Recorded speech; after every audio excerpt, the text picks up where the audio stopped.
See siin on SIM-box, seade, milles on korraga kümneid või isegi sadu SIM-kaarte.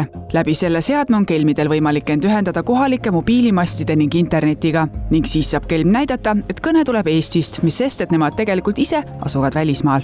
Ning just selline seade koos seda kasutava kelmiga on nüüd kinni peetud. See on väga ikkagi oluline võit meie vaates, et üks asi on see, mis me blokeerime neid kõnesid erinevate koostööpartnerite abil, aga et takistada nende petukõnede tegemist, ma usun, et nii mõnigi inimene tänu sellele oma rahast ilma enam ei jää ja need säästud jäävad tal alles.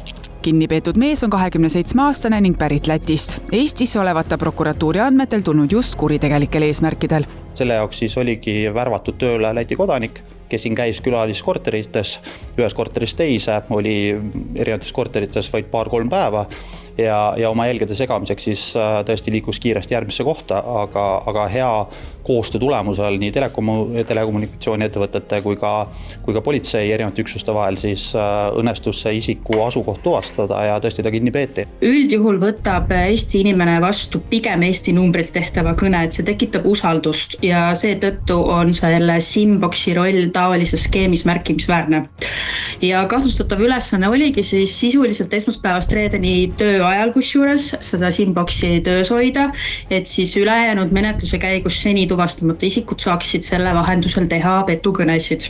Mees ei käivat ametlikult tööl, ilmselt elatub ta oma kuritegelikust eluviisist. Ta avaldas, et ta ei tööta ja tal oli vaja kiiresti raha teenida. Meil on alust arvata, et vabadusest jätkaks kuritegude toimepanemist ja teiseks, kuna ta on Läti Vabariigi kodanik, kellel puuduvad Eestiga igasugused sidemed, siis me arvame, et ta lahkuks siit. Petuskeemid lähevad järjest paremaks ning ka vilunumatel on tihtipeale keeruline aru saada, kas tegemist on päris asjaga või kelmidega.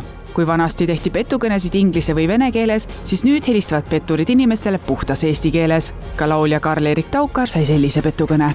Teine andmetel on teile jäänud välja maksmata siis ravihüvitis. Ahah. 92 eurot. 92. See on nagu mingi hambaravi värk või mille ees see nagu on? Või mis hüvitis see on selline? See hüvitis on siis isikutele, kellel on eelmise aasta jooksul retseptikulud alla mingisuguse määra. Et kuna läksime siis üle automaatsüsteemile, teksid need makstega tõrked ja hetkel ongi siis vaja valida teha, et kas te selle hüvitise võtate hambaravisse või siis retseptiravimite kujul. Karl-Erik sai aru, et tegemist on petturiga, salvestas kõne ja postitas, et hoiatada. 5016. 5016. Nüüd ma ei näe midagi enam, mul ei ole nagu tulnudki seda enam. Pani ära.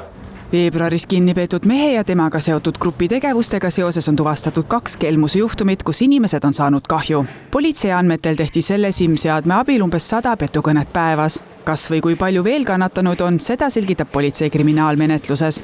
Näiteid sellest, kellena end petturid tutvustavad ja kuidas andmeid kätte saavad, on erinevaid. Ning kui usutavad need petukõned on, sai oma nahal tunda ka Keili Sügiainen, kes enda kogemus sotsiaalmeedias jagas. Temale helistas kuller, kellel olevat tähitud kiri Maksuametilt.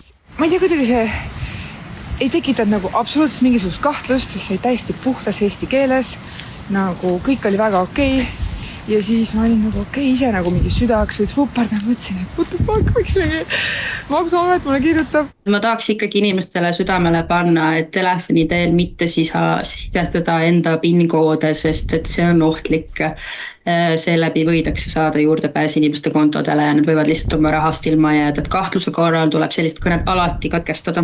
Kelmi kinnipidamine ja ahistamine katkestas ilmselt selle grupi tegevuse ja edasise kahju tekitamise Eestis. Ja kuigi ilmselt kelmide maailm on üüratu, on see siiski väike võit kriminaalse Eesti parandamiseks.